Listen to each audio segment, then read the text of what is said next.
అమృత ఆయుర్వేద సిద్ధ హాస్పిటల్. ఈ పేషెంట్ పేరు నారాయణమ్మ. ఈవిడ వయసు 65 సంవత్సరాలు. గత 15 సంవత్సరాలుగా ఈవిడ మోకాల నొప్పులతో బాధపడుతూ ఉంది. ఈవిడ యొక్క అంటే కొంచెం దూరం నడవాలన్నా, ఒక 4 అడుగులు వేయాలంటే కూడాని మోకాళ్ళలోని సూదులతో పొడిచినట్టు నొప్పి రావడము, మెట్లు ఎక్కాలన్నా దిగాలన్నా కూడా చాలా ఇబ్బంది పడుతూ ఉంది. ఈవిడ మోకాల్ని ఎగ్జామిన్ చేసేటప్పుడు డిఫార్మిటీస్ కూడా మనం అబ్జర్వ్ చేయడం జరిగింది. మామూలుగా చూసుకుంటే మనకి మోకాలు అనేది ఈ విధంగా ఉంటుంది. అంటే మన యొక్క తొడ ఎముక కింద ఉండేటటువంటి కాలి ఎముక మధ్యలో కార్టిలేజ్ అనేది ఉంటుంది. ఈ బ్లూయిష్ గా ఉంది కదా, ఇది మన యొక్క కాలి యొక్క కార్టిలేజ్ అన్నమాట. ఈ విధంగా ఉండడం వల్ల కాలు అనేది ఒక దానితో ఒకటి రాపిడి అవ్వకుండా ఈ కార్టిలేజ్ అనేది ఒక కుషన్ లాగా పనిచేస్తుంది. కానీ నారాయణమ్మ గారికి ఈ యొక్క కార్టిలేజ్ అనేది కంప్లీట్ గా అరిగిపోయింది. ఆవిడది కంప్లీట్ అడ్వాన్స్డ్ స్టేజ్, అంటే 4th స్టేజ్ లో ఉంది. అడ్వాన్స్డ్ స్టేజ్ లో ఉండేటప్పుడు మోకాళ్ళు ఏ విధంగా ఉంటుంది అంటే, మనకి ఈ మోకాళ్ళ యొక్క కార్టిలేజ్ కంప్లీట్ గా అరిగిపోయి ఇక్కడ ఎరుపుగా కనిపిస్తుంది కదా, ఇది కార్టిలేజ్ కంప్లీట్ గా ఇది అరిగిపోయింది. అరిగిపోయి కాళ్ళు అనేది పక్కకి ఇట్లా బోలెగ్స్ లాగా, అంటే డిఫార్మిటీ అనేది కంప్లీట్ గా వచ్చేసింది. ఈ స్టేజ్ లో కూడా మనము మెడిసిన్స్ తోని, అదే విధంగా పంచకర్మ ట్రీట్మెంట్స్ తోని మనము ఆయుర్వేద మందులు ఇవ్వడం వల్ల ఈ కార్టిలేజ్ తిరిగి రీజనరేషన్ జరుగుతుంది, నొప్పి అనేది కూడా తగ్గుతుంది. ఈవిడికి మనం అడ్వైస్ చేసేటటువంటి ట్రీట్మెంట్స్ ఏంటి అంటే, మనము జానువస్తి, అదే విధంగా పొడికిలి, తర్వాత లేపనం. ఎందుకంటే ఆవిడికి పెయిన్ ఉంది, స్టిఫ్నెస్ ఉంది, అదే విధంగా డిఫార్మిటీ ఉంది. అవన్నీ తగ్గటానికి మనము ఈ 3 ప్రొసీజర్స్ ని అడ్వైజ్ చేసాం. ఇప్పుడు అవి ఏ విధంగా చేస్తారో మనం ప్రాక్టికల్ గా ఈ రోజు మనం చూద్దాం. అమృత ఆయుర్వేద సిద్ధ హాస్పిటల్. ఇక్కడ ఆయుర్వేద, సిద్ధ, వర్మ వంటి మన పూర్వీకుల నుండి వస్తున్న సాంప్రదాయ వైద్య విధానం ద్వారా చికిత్సను అందించబడును. ఇప్పుడు మనము జానువస్తి అనేటటువంటి ప్రొసీజర్ ఏ విధంగా చేస్తామో చూస్తున్నాము. ఈమె పేరు నారాయణమ్మ. ఈమె వయసు 65 సంవత్సరాలు. గత 15 సంవత్సరాలుగా మోకాల నొప్పులతో బాధపడుతూ ఉన్నారు. ఇప్పుడు ఈ మోకాల నొప్పులు అనేవి మనకి ఏదైతే కార్టిలేజ్ అరిగిపోయిందో దాన్ని రీజనరేషన్ చేయటానికి జానువస్తి అనేటటువంటి ట్రీట్మెంట్ ఏ విధంగా ఉపయోగపడుతుందో ఇప్పుడు మనం తెలుసుకుందాం. ముందుగా మనము పిండితో చేసినటువంటి ఇటువంటి రింగ్ ని తీసుకొని, ఎక్కడైతే మనకి మోకాల యొక్క కార్టిలేజ్ అరిగిందో అక్కడ మనం ఇట్లా ప్లేస్ చేయడం జరుగుతుంది. తరువాత దీన్ని లీక్ అవ్వకుండా లోపల మనం సీల్ చేస్తాం. మెడికేటెడ్ ఆయిల్ ని తీసుకొని ఆ మెడికేటెడ్ ఆయిల్ ని ఒక 30 నిమిషాల పాటు వేడి చేసి ఈ యొక్క మోకాల చిప్ప లోపట వేస్తూ ఉంటాం. ఇట్లా కంటిన్యూగా 30 మినిట్స్ ఈ ఆయిల్ వేసి తీయడం వల్ల అక్కడికి రక్త సరఫరా పెరిగి అక్కడ ఉండేటటువంటి కార్టిలేజ్ అనేది తిరిగి రీజనరేషన్ జరుగుతుంది. అదే విధంగా ఈవిడికి స్టిఫ్నెస్ అనేది చాలా ఉంది. అంటే ఒక దగ్గర కూర్చోవాలన్నా, నిల్చోవాలన్నా కూడా ఆవిడ చాలా ఇబ్బంది పడుతున్నారు. నడవటానికి కొంచెం దూరం నడిచినా, మెట్లు ఎక్కినా నొప్పి అనేది ఎక్కువ అవుతూ ఉంది. కాబట్టి ఆ యొక్క స్టిఫ్నెస్ ని తగ్గటానికి మనము పొడికిలి అనేటటువంటి ట్రీట్మెంటు, అదే విధంగా వాపులు తగ్గడానికి మనము లేపనం అనే ట్రీట్మెంట్ ఇప్పుడు చేస్తున్నాం. ముందుగా జానువస్తి అనేది ఏ విధంగా చేస్తున్నారో ఇప్పుడు మనం చూద్దాం. ముందుగా ఈ రింగ్ లోని మెడికేటెడ్ ద్రవ్యాస్, అంటే వాతాహార డ్రగ్స్ తోని తయారు చేయబడినటువంటి మెడికేటెడ్ ఆయిల్ ని తీసుకొని ఈ యొక్క మనకి రింగ్ లోని వేస్తూ ఉన్నాం.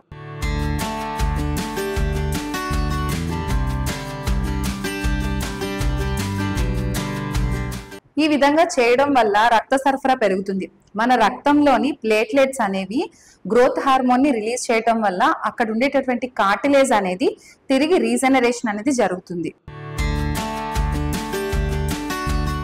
ఈ విధంగా వేడి చేసినటువంటి మెడికేటెడ్ ఆయిల్ ని 30 నిమిషాల పాటు ఈ విధంగా చేయడం వల్ల మనకి అక్కడ ఉండేటటువంటి కార్టిలేజ్ అనేది తిరిగి రీజనరేషన్ అనేది జరుగుతుంది. ఇది మనము 7 నుండి 14 రోజుల పాటు ఆ పేషెంట్ యొక్క కండిషన్ బట్టి, అంటే మోకాలు అనేది కార్టిలేజ్ ఎంత అరిగింది, అది 1st స్టేజ్ లోనా, 2nd స్టేజ్ లోనా, 3rd స్టేజ్ లోనా ఉంది, దాన్ని బట్టి టైం పీరియడ్ అనేది ఆధారపడి ఉంటుంది. జానువస్తి అనే ప్రొసీజర్ కంప్లీట్ అయింది. ఇప్పుడు పొడికిలి అనేటటువంటి ప్రొసీజర్ ని ఏ విధంగా చేస్తారు, పొడికిలి చేయటం వల్ల ఎటువంటి ప్రయోజనాలు ఉంటాయో ఇప్పుడు మనం తెలుసుకుందాం. పొడికిలి అంటే ఏంటి అంటే, వాతాహార చూర్ణాస్ ఏవైతే ఉన్నాయో వాటిని ఒక క్లాత్ లో తీసుకొని మనం ఇట్లా పోటలి లాగా టై చేస్తాం. ఈ యొక్క పోటలిని మనం వేడి చేసి ఎక్కడైతే నొప్పి ఉందో, ఎవరికైతే స్టిఫ్నెస్ ఉందో అంటే దగ్గరికి ముడుచుకోవడం చాపడం కష్టంగా ఉందో, వాపులు ఉన్నాయో వారికి ఈ యొక్క పోటలితోని మనం మర్దన చేస్తూ ఉంటాం. ఈ విధంగా మర్దన చేయడం వల్ల ఎవరికైతే ఆ కాలు దగ్గరికి ముడుచుకోవడం చాపడం కష్టంగా ఉందో అది వెంటనే ఫ్రీ అవుతుంది. ఒక అరగంట ప్రొసీజర్ లోనే చాలా వరకు మనకి స్టిఫ్నెస్ తగ్గుతుంది, వాపు కూడా తగ్గుతుంది.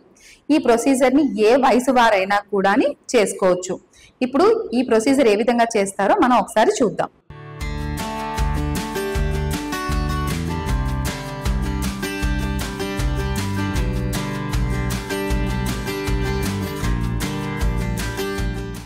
ఇప్పుడు మనము జానువస్తి అదే విధంగా పొడికిలి ట్రీట్మెంట్ ని మనం చూసాం. ఇప్పుడు చేయబోయే ట్రీట్మెంట్ లేపనం. ఎవరికైతే స్వెల్లింగ్ వాపులు ఉంటాయో వారికి ఇచ్చేటటువంటి ట్రీట్మెంటే లేపనం. ఈవిడికి ఎందుకు మనం ఈ 3 థెరపీస్ చేసాము అంటే ఈమెకి కార్టిలేజ్ అనేది 4th స్టేజ్ లో ఉంది, అంటే ఆపరేషన్ స్టేజ్ లో ఉంది. కంప్లీట్ గా కార్టిలేజ్ అనేది అరిగిపోవటం వల్ల ఆవిడికి నొప్పి ఉంది, అదే విధంగా స్టిఫ్నెస్ ఉంది, అదే విధంగా వాపు ఉంది. మనము కార్టిలేజ్ రీజనరేషన్ అవ్వటానికి జానువస్తి అనే ట్రీట్మెంట్ చేశాము, అదే విధంగా స్టిఫ్నెస్ తగ్గటానికి పొడికిలి అనేటటువంటి ట్రీట్మెంట్ చేశాము. ఈ వాపు ఏదైతే ఉందో ఆ వాపుని తగ్గటానికే మనము లేపనం అనేటటువంటి ట్రీట్మెంట్ ని చేస్తున్నాం. ఎవరికైతే ఈ 3 ఉంటాయో వారికే మనం ఈ 3 ప్రొసీజర్స్ అనేది అవసరం పడుతుంది. లేదా ఓన్లీ వాపు మాత్రమే ఉంటే లేపనం ఒక్కటి చేస్తే మనకి స్వెల్లింగ్ అనేది సబ్స్టాన్షియల్ గా రిడక్షన్ అనేది ఉంటుంది. ఆ రోజు ఒక్కసారి థెరపీ చేయగానే మనకి ఆ వాపు అనేది తగ్గిపోతుంది.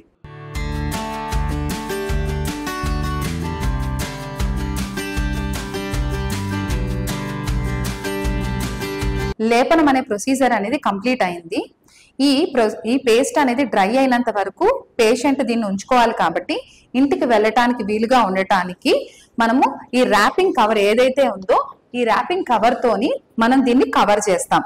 ఇలా కవర్ చేయటం వల్ల ఆవిడకి చీర అనేది అంటుకోకుండా ఉండటానికి వీలుగా ఉంటుంది.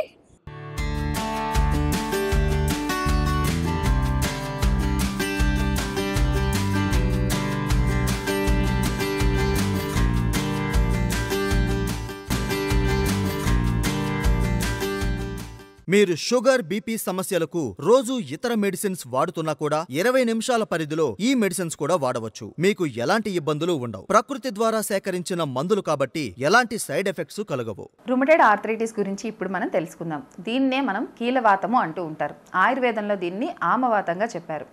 దీని యొక్క తీవ్రత అనేది చిన్న వయసు వాళ్ళలోని పెద్ద వయసు వాళ్ళకన్నా ఎక్కువగా ఉంటూ ఉంటుంది. మగవాళ్ళతో పోలిస్తే ఆడవాళ్ళు ఈ వ్యాధి బారిన ఎక్కువగా పడుతూ ఉంటారు.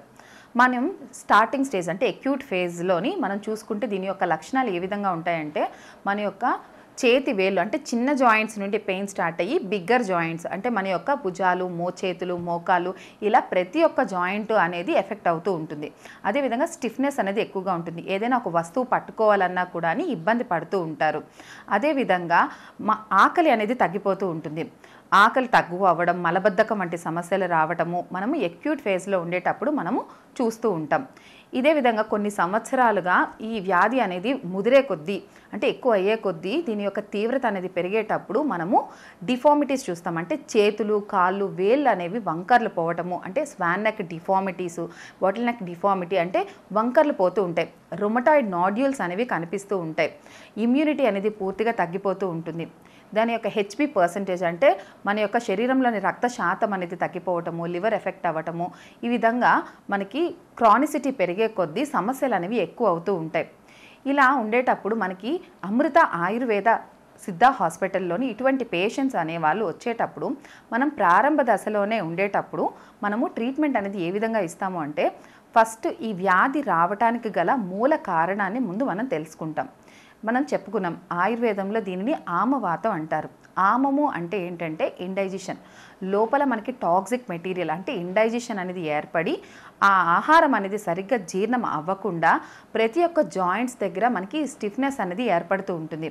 ఆ విధంగా ఈ ఆమం, ఈ టాక్సిన్స్ అనేవి వాతాన్ని అబ్స్ట్రక్ట్ చేస్తూ ఉంటాయి. అంటే మన యొక్క మూమెంట్ని ఆపేస్తూ ఉంటాయి. దానివల్లనే స్టిఫ్నెస్ అనేది ఏర్పడుతుంది. కాబట్టి ఆయుర్వేదంలోని ఆమానికి అంటే మన యొక్క జీర్ణ సంబంధమైనటువంటి ఏదైతే సమస్యలు ఉన్నాయో, ఆకలి తగ్గిపోవటము, మలబద్ధకము, ఇవే మూల కారణాలుగా మనము చెప్తూ ఉంటాం. రుమటాయిడ్ ఆర్థరైటిస్ని మనము మూల కారణాలు అంటే రూట్ కాజ్తోని మనము ట్రీట్మెంట్ అనేది ఇవ్వడం జరుగుతుంది. ఏదో నొప్పి తగ్గటానికి పెయిన్ కిల్లర్స్ ఇవ్వటం అనేది అది టెంపరీ రిజల్ట్ మాత్రమే ఇస్తుంది. కానీ మనము మూల కారణం ఏదైతే ఉందో, ఆమం ఏదైతే ఉందో, ఆ టాక్సిన్స్ని మనం తగ్గించటం వల్ల మనము ఈ డిసీజ్ని మనము తొందరగానే అంటే ఒక 2 నుండి 3 నెలల వ్యవధిలోనే మనం డిసీజ్ని కంట్రోల్ చేయగలుగుతాం. అదేవిధంగా ఇమ్యూనిటీని రెగ్యులేట్ చేయడానికి, లివర్ని స్టిమ్యులేట్ చేయడానికి మనము మూలికలు అంటే ప్రకృతి నుండి సేకరించినటువంటి కషాయాలను మనం పేషెంట్కి అడ్వైస్ చేయటం వల్ల ఈ డిసీజ్ని మనము అంటే 3 నుండి 6 నెలల్లోనే ఈ డిసీజ్ని పూర్తిగా మనము కంట్రోల్ చేయగలుగుతాం. ఎటువంటి స్టేజ్ అంటే క్రానిక్ ఫేజ్లో ఉన్నా కూడా మనము ఈ డిసీజ్ని కంట్రోల్ చేయవచ్చు. అమృత ఆయుర్వేద సిద్ధ హాస్పిటల్లో ప్రత్యేకంగా వ్యాధులను బట్టి ఇస్తున్న ఆయుర్వేద పంచకర్మ ట్రీట్మెంట్ వివరాలు. జానువస్తి థెరపీ, మోకాళ్ల నొప్పులకు, మోకాళ్ల వాపులకు, మోకాళ్ల అరుగుదలకు ఆపరేషన్ అవసరం లేకుండా ఇస్తున్న ట్రీట్మెంట్. ట్రీట్మెంట్ సమయం 30 నిమిషాలు. కటివస్తి థెరపీ, నడుం నొప్పికి, డిస్కు సమస్యలకు, సయాటికా ఉన్నవారికిచ్చే ట్రీట్మెంట్. ట్రీట్మెంట్ సమయం 40 నిమిషాలు. గ్రీవవస్తి థెరపీ, మెడ నొప్పికి, మెడ అరుగుదలకు ఇచ్చే ట్రీట్మెంట్. ట్రీట్మెంట్ సమయం 40 నిమిషాలు. అభ్యంగనం థెరపీ, మోకాళ్ల నొప్పికి, నడుం నొప్పికి, భుజం నొప్పికి, మెడ నొప్పికి, పక్షవాతానికి, నరాల బలహీనత మరియు పార్కిన్సన్స్ వంటి సమస్యలకు ఇచ్చే ట్రీట్మెంట్. ట్రీట్మెంట్ సమయం 40 నిమిషాలు. శిరోధార థెరపీ, షుగర్ పేషెంట్స్ కు, నిద్ర పట్టని వారికి, తలనొప్పికి, మానసిక సమస్యలు, హెయిర్ ఫాల్ ఉన్నవారికి, సోరియాసిస్ వంటి వ్యాధులు ఉన్నవారికి ఇచ్చే ట్రీట్మెంట్. ట్రీట్మెంట్ సమయం 35 నిమిషాలు. అగ్నికర్మ థెరపీ, ఆస్ట్రియో ఆర్థరైటిస్, సయాటికా, స్పాండిలైటిస్, నడుము నొప్పి, ఫ్రోజన్ షోల్డర్స్, కండరాల నొప్పులకిచ్చే ట్రీట్మెంట్. ట్రీట్మెంట్ సమయం 40 నిమిషాలు. నస్యం therapy, sinusitis, migraine, dust allergy, ముక్కులో కండ పెరిగిన వారికి, శ్వాస సరిగా తీసుకోలేని వారికి ఇచ్చే ట్రీట్మెంట్. ట్రీట్మెంట్ సమయం 15 నిమిషాలు. పొడికిలి థెరపీ, రుమటాయిడ్ ఆర్థరైటిస్, కండరాల నొప్పులకు, వాపులకు మరియు స్టిఫ్నెస్ తగ్గడానికి, సయాటికా, బ్లడ్ సర్క్యులేషన్ అవ్వడానికి, తిమ్మిర్లు తగ్గడానికి ఇచ్చే ట్రీట్మెంట్. ట్రీట్మెంట్ సమయం 40 నిమిషాలు. ఉద్వర్తనం థెరపీ, బరువు అధికంగా ఉన్నవారికి, చర్మ ఆరోగ్యం మరియు స్ట్రెస్ ఉన్నవారికి ఇచ్చే ట్రీట్మెంట్. ట్రీట్మెంట్ సమయం 40 నిమిషాలు. నవరకిళి థెరపీ, నరాల బలహీనత, పక్షవాతం, కండరాల బలానికి, ఎముకల బలానికి, బ్లడ్ సర్క్యులేషన్ అధికంగా పెంచడానికి, శరీరంలో వాత పిత్త దోషాలను బ్యాలెన్స్ చేయడానికి ఇచ్చే ట్రీట్మెంట్. ట్రీట్మెంట్ సమయం 50 నిమిషాలు. ఇలా 20కి పైగా ఉత్తమమైన ఆయుర్వేద చికిత్సలను 5 నుండి 10 సంవత్సరాలకు పైగా అనుభవం గల కేరళ థెరపిస్టుల ద్వారా చికిత్సను చేయబడును. మా హాస్పిటల్ బ్రాంచులు నెల్లూరు, విశాఖపట్నం, అతి త్వరలో హైదరాబాద్లో మా న్యూ బ్రాంచ్ ప్రారంభం కాబోతోంది. మధుమేహం, డయాబెటీస్ గురించి ఇప్పుడు మనం తెలుసుకుందాం. డయాబెటీస్తోని బాధపడే వారి సంఖ్య చాలా ఎక్కువగా ఉంది. ప్రతి ఒక్కరి ఇంట్లోని డయాబెటీస్ అనేది ఇప్పుడు కామన్గా వినిపిస్తుంది. ఈ సమస్య అనేది ఎందుకు వస్తుంది? ఒకసారి ఈ సమస్య వచ్చిన తర్వాత జీవితకాలం మందులు వాడాలా అని చాలామంది ఆలోచిస్తూ ఉంటారు. డయాబెటీస్ అనేది వచ్చిన తర్వాత మనము రివర్స్ చేసుకోలేమా అని కూడా చాలామంది అడుగుతూ ఉంటారు. చిన్న వయసులోనే అంటే ఇప్పుడు స్కూల్కి వెళ్ళే పిల్లల్లోని కూడా డయాబెటీస్ అనేటువంటిది కామన్గా కనిపిస్తూ ఉంది. మన యొక్క టీనేజ్ అమ్మాయిల్లోని కూడా ఈ హార్మోనల్ ఇంబ్యాలెన్స్, అదేవిధంగా డయాబెటీస్ మనకి ఎక్కువగా వినిపిస్తున్నటువంటి సమస్య. ఈ డయాబెటీస్ అనేది మనకి ఎప్పుడు మనం రివర్స్ చేసుకోవచ్చు అంటే, మనకి డయాబెటీస్ రావడానికి గల ప్రధాన కారణాలు కనుక మనం చూసుకుంటే ఒబేసిటీ, అదేవిధంగా ఇర్రెగ్యులర్ ఫుడ్ హ్యాబిట్స్. ఎవరైతే సరిగ్గా ఆహారం అనేది టైంకి తీసుకోకుండా ఇర్రెగ్యులర్ టైమింగ్స్లో తీసుకోవటం వల్ల ప్యాన్క్రియాస్ని స్టిమ్యులేషన్ అనేది రకరకాలుగా అంటే ఇర్రెగ్యులర్గా జరుగుతుంది. అంటే తొందరగా మనకి ఒక వెహికల్ అనేది మనము వాడేటప్పుడు ఇంజిన్ అనేది దాని యొక్క మనం సర్వీసింగ్ లేకుండా వాడితే ఏ విధంగా అయితే తొందరగా పాడైపోతుందో, అదేవిధంగా మన హ్యూమన్ బాడీ కూడా ప్యాన్క్రియాస్ని మనము మాటికి స్టిమ్యులేట్ చేయటం వల్ల ఇన్సులిన్ అనేది ప్రొడక్షన్ అనేది తగ్గిపోతూ ఉంటుంది. కాబట్టి మనము టైంకి ఆహారం తీసుకోవటము, అదేవిధంగా ఒబేసిటీ ఉండేవారు వారి యొక్క శరీరంలో ఉండేటటువంటి ఫ్యాట్ అనేది తగ్గటం వల్ల కూడా మనము ఈ యొక్క డయాబెటీస్ని కంట్రోల్ చేయవచ్చు. మనం చూసుకుంటే ఇనీషియల్ స్టేజ్ అంటే 3 స్టేజెస్లోని మనం ఆయుర్వేదం అనేది చెప్పబడింది. ఏ విధంగా అంటే కఫా స్టేజ్లో ఉండేటప్పుడు అంటే ఇనీషియల్గా ప్రీ డయాబెటిక్ స్టేజ్లో ఉండేటప్పుడు మనకి పేషెంట్స్ వచ్చేటట్టయితే మనము దీన్ని ఖచ్చితంగా పూర్తిగా మనం రివర్స్ చేసుకొని ఎటువంటి మెడిసిన్స్ వాడకుండా మనము డయాబెటీస్ని పూర్తిగా రివర్స్ చేయటం అనేది జరుగుతుంది. అదేవిధంగా ఒక 10 సంవత్సరాలు 20 సంవత్సరాల నుండి బాధపడేవారు పిత్త ఫేజ్, వాత ఫేజ్లో ఉండేటటువంటి వారు ఆ స్టేజ్లో ఉండేటప్పుడు మనము దీన్ని కంప్లీట్గా కంట్రోల్ చేయటం అనేది జరుగుతుంది. చక్కెర యొక్క స్థాయిలు మనకి 400, 500 ఉన్నా కూడా మనం దీన్ని కంట్రోల్ చేయవచ్చు.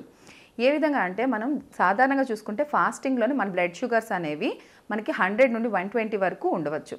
అదేవిధంగా మనం చూసుకుంటే పోస్ట్ ప్రాండియల్ తిన్న తర్వాత మనకి 140 నుండి 170 వరకు చక్కెర స్థాయిలు అనేవి ఉండవచ్చు. అది కొంతమందిలోని ఏంటంటే ఇది కంట్రోల్ అనేది ఉండదు. ఎందుకంటే ఇర్రెగ్యులర్గా తీసుకునేటప్పుడు ప్యాన్క్రియాస్ మాటిమాటికి స్టిమ్యులేట్ అయ్యేటప్పుడు చక్కెర స్థాయిలు అనేవి కంట్రోల్ అవ్వకుండా 400, 500 ఇన్సులిన్ తీసుకునేటటువంటి స్థాయికి వెళ్ళిపోతూ ఉంటారు. అటువంటి స్థాయిల్లో ఉండేటటువంటివి పేషెంట్స్కి కూడా మేము ఇచ్చేటటువంటి కషాయాలు ఏవైతే ఉన్నాయో అవి ప్యాన్క్రియాస్ గ్లాండ్ మీద పనిచేసి మన యొక్క బీటా సెల్స్ అనేవి ఇన్సులిన్ని ప్రొడ్యూస్ చేస్తూ ఉంటాయి. దాని యొక్క బీటా సెల్స్ని రిపేర్ చేయటం వల్ల మనము ఈ ఇన్సులిన్ యొక్క స్థాయిల్ని పెంచి ప్యాన్క్రియాస్ని మనము స్టిమ్యులేట్ చేయటం అనేది జరుగుతుంది. ఈ కషాయాలు ఈ విధంగా ఇవ్వటం వల్ల మన యొక్క చక్కెర స్థాయిలు అనేవి అదుపులోకి రావడం జరుగుతుంది. దీనివల్ల డయాబెటీస్ వల్ల వచ్చేటటువంటి కొన్ని కాంప్లికేషన్స్ ఉంటూ ఉంటాయి. అంటే కాళ్ళల్లోని చేతుల్లోని తిమ్మెర్లు రావటము, మంటలు రావడము, కాళ్ళల్లో పుండ్లు ఏర్పడటము, అదేవిధంగా ఇంటర్నల్ ఆర్గాన్స్ అనేవి కూడా వీక్ అయిపోతూ ఉంటాయి. బ్లడ్ వెజల్స్ వీక్ అవ్వటము, డయాబెటీస్ కంట్రోల్ లేకపోవడం వల్ల హార్ట్ అటాక్స్ వస్తూ ఉంటాయి, కిడ్నీ అనేది దెబ్బతింటూ ఉంటుంది. కాబట్టి మనం ఇంటర్నల్ ఆర్గాన్స్ని కూడా మనం ప్రొటెక్ట్ చేసుకోవటం చాలా ఇంపార్టెంట్. కాబట్టి మన దగ్గర అమృత ఆయుర్వేద సిద్ధ హాస్పిటల్లోని ఇచ్చేటటువంటి కషాయాలు ప్రకృతిపరమైనటువంటివి.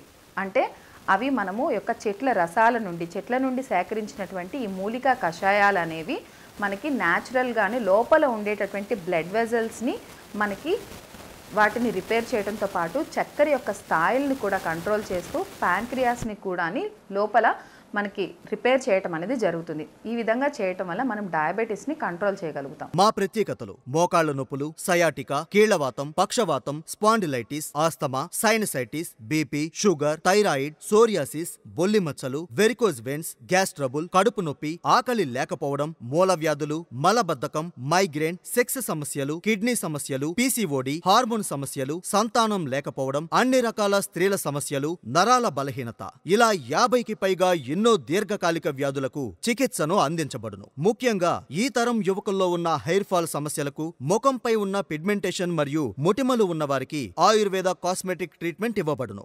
దూర ప్రాంతాల్లో ఉన్నవారికి వాట్సాప్ కాల్ ద్వారా ఆన్లైన్ కన్సల్టేషన్ సౌకర్యం కలదు. మందులను కొరియర్ ద్వారా డోర్ డెలివరీ చేయబడును. సంప్రదించవలసిన నంబర్ 9154191959. అమృత హాస్పిటల్లో ఇచ్చే ట్రీట్మెంట్ వ్యాధి లక్షణాలకు మాత్రమే కాకుండా వ్యాధికి గల మూల కారణానికి చికిత్సను ఇవ్వబడును. సోరియాసిస్ గురించి ఇప్పుడు మనం తెలుసుకుందాం.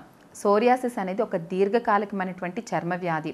ఒకసారి సోరియాసిస్ వస్తే మళ్ళీ తగ్గదా, జీవితకాలం ఈ సోరియాసిస్తోనే బాధపడాలా అని చెప్పి చాలామంది ఆలోచిస్తూ ఉంటారు. ఇది శారీరకంగానే కాదు, మానసికంగా కూడా ఒక వ్యక్తిని దెబ్బతీస్తూ ఉంటుంది. చాలామంది దీనివల్ల చాలా ఒత్తిడికి గురవుతూ ఉంటారు. ఎందుకంటే ఒకసారి కాదు, ఒక సంవత్సరం కాదు, 2 సంవత్సరాలు, ఎన్నో సంవత్సరాలుగా ఈ వ్యాధి కోసం మందులు వాడుతూ ఈ వ్యాధి తగ్గకుండా చాలామంది ఇబ్బంది పడుతూ ఉంటారు. ఎందుకంటే ఈ వ్యాధి రావడానికి మూల కారణం ఇది ఒక ఆటో ఇమ్యూన్ డిసీజ్. అంటే మన యొక్క ఇమ్యూన్ సిస్టమే మనకు యాంటీగా వర్క్ అవుతూ ఉంటుంది. మన యొక్క చర్మ కణాలు అనేవి సాధారణంగా 27 రోజుల నుండి 28 రోజుల వరకు మనకి దాని యొక్క జీవితకాలం అనేది ఉంటుంది. కానీ ఇమ్యూనిటీ అనేది మనకి యాంటీగా అంటే చర్మ కణాలని దాడి చేయటం వల్ల 3 నుండి 4 రోజుల్లోనే ఈ చర్మ కణాలు అనేవి చనిపోతూ పొట్లుగా రాలిపోతూ ఉంటాయి. దీన్నే మనం సోరియాసిస్ అంటారు. కాబట్టి మన యొక్క ఇమ్యూనిటీని మనం ఇది రెగ్యులేట్ చేయాలి. సాధారణంగా చూసుకుంటే మనకి ఈ సోరియాసిస్ రావడానికి గల ప్రధాన కారణం గనక మనం 2 రకాలుగా చెప్పవచ్చు. అంటే మన యొక్క గట్ హెల్త్ 1, 2 మన యొక్క స్ట్రెస్ లెవెల్స్. మన యొక్క మానసికమైనటువంటి ఒత్తిడి కూడా ఎక్కువ అవటం వల్ల కార్టిజోల్ లెవెల్స్ అనేవి పెరగటం వల్ల కూడా ఇమ్యూనిటీ అనేది వీక్ అవుతూ ఉంటుంది. అదేవిధంగా మన యొక్క గట్ హెల్త్ అంటే మన యొక్క కంప్లీట్ జిఐ సిస్టమ్, జీర్ణ సంబంధమైనటువంటి సమస్యలు ఉండేటప్పుడు కూడా ప్రేగుల్లోని లీకీ గట్ అనేది ఏర్పడుతూ ఉంటుంది. అంటే లోపల ఉండేటటువంటి యొక్క మైక్రోబియం ఏదైతే ఉందో అది రక్తంలోనికి చేరి మన యొక్క చర్మ కణాలని దాడి చేస్తూ అవి బయట కణాలు అనుకొని వాటిని తొందరగా మనకి చనిపోతూ ఉంటాయి. ఈ విధంగా జరగటం వల్లనే మనకి ఈ సోరియాసిస్ అనేది వస్తుంది. మనం చూసుకుంటే దీని యొక్క లక్షణాలు అనేవి అందరిలో ఒకలా ఉండవు. చాలామందికి ఇది సోరియాసిసా కాదా అని తెలుసుకోవటానికి కూడా టైం పడుతూ ఉంటుంది. ఒక్కొక్కరిలోని ఈ యొక్క సమస్య అనేది ఒక్కో విధంగా కనిపిస్తూ ఉంటుంది. కొంతమందిలోని మనకి తలలో మాత్రమే కనిపిస్తూ ఉంటుంది. అది చెండ్రు అనుకొని చాలామంది నెగ్లెక్ట్ చేస్తూ ఉంటారు. కానీ అది పొట్లు పొట్లుగా రాలిపోయి మనకి మొత్తం స్కాల్ప్ అంతా కూడా స్ప్రెడ్ అవుతూ ఉంటుంది. దీన్ని స్కాల్ప్ సోరియాసిస్ అంటారు. కొంతమందిలో చేతుల్లో కాళ్ళల్లో పగుళ్ళు ఏర్పడటము, అదేవిధంగా మనకి రక్తం కూడా రావటము చూస్తూ ఉంటాం. కొంతమందిలో చూసుకుంటే దోమపోటులాగా ఒళ్ళంతా కూడా చిన్న చిన్న రెడ్డిష్ స్పాట్స్ అనేవి కనిపిస్తూ ఉంటాయి. మరి కొంతమందిలోని పస్ డిశ్చార్జ్ అనేది చూస్తూ ఉంటాం. దాన్ని పస్టులర్ సోరియాసిస్ అంటారు. ఈ విధంగా ఒక్కొక్కరిలోని ఒక్కో విధంగా ఈ లక్షణాలు అనేవి చూస్తూ ఉంటాం. ఈ యొక్క లక్షణాలు అనేవి ట్రీట్మెంట్ కూడా మన యొక్క శరీరంలోని అంటే దేనివల్ల మనకి ఇమ్యూనిటీ అనేది వీక్ అవ్వటం వల్లనే ఈ సమస్య వస్తుంది. కాబట్టి మనము ఇమ్యూనిటీని రెగ్యులేట్ చేయాలి. అంటే మన శరీరంలో ఉండేటటువంటి జీర్ణ వ్యవస్థ, మన యొక్క లివర్ మెటబాలిజంని, లివర్ని కరెక్ట్ చేయాలి. అదేవిధంగా కార్టిజోల్ లెవెల్స్, స్ట్రెస్ ఫ్యాక్టర్స్ని కంట్రోల్ చేయాలి. ఈ విధంగా మనం చేయటం వల్ల అంటే మూల కారణం అంటే వ్యాధి అనేది ఎందుకు వచ్చింది, దాని మూల కారణాన్ని కనుక్కొని దానికి మనం చికిత్స అనేది అందించాలి. మన యొక్క అమృత ఆయుర్వేద మరియు సిద్ధ హాస్పిటల్లో మనం రూట్ కాజ్ని అంటే దేనివల్ల ఆ వ్యక్తికి సోరియాసిస్ వచ్చింది అనేది మనం తెలుసుకొని దానికి అనుగుణంగా మనము చికిత్స అనేది అందించడం జరుగుతుంది. మనం ఇచ్చేటటువంటి ఔషధాలు అనేవి మనము చెట్ల నుండి అంటే ప్రకృతి నుండి సేకరించినటువంటి మూలికల నుండి తయారు చేసినటువంటి కషాయాలని మనం ఇస్తూ ఉంటాం. అదేవిధంగా ఈ ఎక్స్టర్నల్గా ఇచ్చేటటువంటి ఆయింట్మెంట్స్, అదేవిధంగా ఆయిల్స్ మనము ప్రిస్క్రైబ్ చేస్తూ ఉంటాం. బోత్ మనం ఇంటర్నల్గాను మరియు ఎక్స్టర్నల్గాను అంటే బయటకి చేసేటటువంటి ట్రీట్మెంట్ అనేది చాలామంది దాంతోనే తగ్గిపోతుంది అనుకుంటూ ఉంటారు. అది టెంపరీ రిజల్ట్ మాత్రమే. మీరు చూస్తే మీకే అర్థమవుతుంది. కొన్ని రోజులు మనము పైన ఏదైతే మనకి ఆయింట్మెంట్ అప్లై చేసేటప్పుడు అప్పటికప్పుడు అంటే ఒక 3-4 రోజుల వరకుని మనకి దురద కానీ స్కేలింగ్ కానీ కనిపించకుండా ఉంటుంది. అది మనం ఆ ఆయింట్మెంట్ కానీ ఆయిల్ కానీ రాయటం అనేది ఆపేస్తే మళ్ళీ తిరిగి మనకి అది రిపీట్ అయిపోతూ ఉంటుంది. కానీ మా దగ్గర ఇచ్చేటటువంటి ట్రీట్మెంట్ అనేది ఇంటర్నల్గా అంటే లోపలికి ఇచ్చేటటువంటి మందులు, అదేవిధంగా ఎక్స్టర్నల్ ట్రీట్మెంట్స్ 2 రకాలుగాను మనము చికిత్స అనేది అందించడం జరుగుతుంది. ఈ విధంగా చికిత్స అందించినప్పుడు లోపల ఉండేటటువంటి గట్ మైక్రోబియంని కరెక్ట్ చేస్తూ ఆ లీకీ గట్ని హీల్ చేస్తుంది. అదేవిధంగా కార్టిజోల్ లెవెల్స్, స్ట్రెస్ ఫ్యాక్టర్ని తగ్గించడానికి కూడా మనం ఇచ్చేటటువంటి మందులు అనేవి ఉపయోగపడతాయి. ఈ విధంగా చేయటం వల్ల మళ్ళీ తిరిగి వ్యాధి అనేది రిపీట్ అవ్వకుండా అంటే పునరావృతం కాకుండా కూడా ఉంటుంది. ఈ వ్యాధి వచ్చి మనకి ఇనీషియల్ స్టేజ్లోనే అంటే స్టార్టింగ్ స్టేజ్లోనే మనం గుర్తించి మా దగ్గరికి వచ్చినట్లయితే ఓన్లీ మనం మెడిసిన్స్ అనేవి ఇచ్చి కషాయాలని ఇచ్చి మనం ఈ వ్యాధిని తగ్గించడం జరుగుతుంది. ఇప్పుడు మీరు మెడిసిన్ స్టార్ట్ చేసినటువంటి వారం 10 రోజుల్లోనే ఈ ఇచ్చింగ్ ఆగిపోతుంది. అదేవిధంగా మనకి ఈ ప్యాచెస్ అనేవి తగ్గుముఖం పడుతూ ఉంటాయి. అంటే ఒక 1 మంత్లోని ఎక్స్టర్నల్గా మనకి ఈ ప్యాచెస్ అనేవి అంతా కూడా హీల్ అవ్వడం అనేది మనం చూస్తూ ఉంటాం. ఇప్పుడు అప్పుడు మనకి తగ్గిపోయిందని చెప్పి మనం మెడిసిన్స్ అనేవి తీసుకోవడం అనేది ఆపేయకూడదు. మనము ఇమ్యూనిటీని కరెక్ట్ చేయాలి. కాబట్టి ఇమ్యూనిటీని రెగ్యులేట్ అవ్వటానికి మనము 3 నెలల పాటు మందులు వాడి మనము కంప్లీట్గా ఇమ్యూనిటీ రెగ్యులేట్ అయిన తర్వాత మనము డిసీజ్ని అప్పుడు మెడిసిన్స్ అనేవి స్టాప్ చేయడం అనేది జరుగుతుంది. కొంతమందిలో 10 సంవత్సరాలు 15 సంవత్సరాల నుండి ఈ సమస్య బాధపడుతూ దీనివల్ల ఇమ్యూనిటీ అనేది పూర్తిగా వీక్ అయిన వాళ్ళకి మాత్రం మనం ఒక 3 నెలల నుండి 6 నెలల వరకు అంటే వ్యాధి తీవ్రతని బట్టి మనము ఎంత టైం అనేది వాళ్ళు మెడిసిన్ వాడాలి అనేది అడ్వైస్ చేస్తూ ఉంటాం. దాన్ని బట్టి వాళ్ళు మెడిసిన్ వాడితే ఈ వ్యాధి అనేది తగ్గడమే కాకుండా తిరిగి మళ్ళీ రిపీట్ అవ్వకుండా కూడా ఉంటుంది. కాబట్టి అమృత ఆయుర్వేద మరియు సిద్ధ హాస్పిటల్లోని దీనికి చక్కటి పరిష్కార మార్గాలు ఉన్నాయి. కాబట్టి సోరియాసిస్ ఎవరైతే బాధపడుతున్నారో, అదేవిధంగా విటిలిగో సమస్య, ఎగ్జిమా ఇవన్నీ కూడా ఎక్స్టర్నల్కి మాత్రమే మెడిసిన్స్ మాత్రమే వాడకుండా ఇంటర్నల్గా అంటే మూల కారణాన్ని కనుక్కొని మీరు ఎవరైతే ఈ యొక్క 2 సమస్యలు అంటే ఇవి సమస్యలు ఏవైతే ఉన్నాయో ఈ రెండిటికి ఇంటర్నల్ ఎక్స్టర్నల్ బోత్ ట్రీట్మెంట్స్ తీసుకున్నట్లయితే ఈ వ్యాధిని పూర్తిగా శాశ్వతంగా మీరు దూరం చేసుకోవచ్చు. మా హాస్పిటల్ బ్రాంచులు నెల్లూరు, విశాఖపట్నం, అతి త్వరలో హైదరాబాద్లో మా న్యూ బ్రాంచ్ ప్రారంభం కాబోతోంది. విశాఖపట్నంలో ఉన్న మా hospital address railway new colony road, Dondaparthy, Srikanya theatre దగ్గర విశాఖపట్నం. నెల్లూరులో ఉన్న మా హాస్పిటల్ అడ్రస్ ఆత్మకూరు బస్టాండ్ దగ్గరున్న సాయిబాబా గుడి ఎదురుగా మినీ బైపాస్ రోడ్. అమృత ఆయుర్వేద సిద్ధ హాస్పిటల్.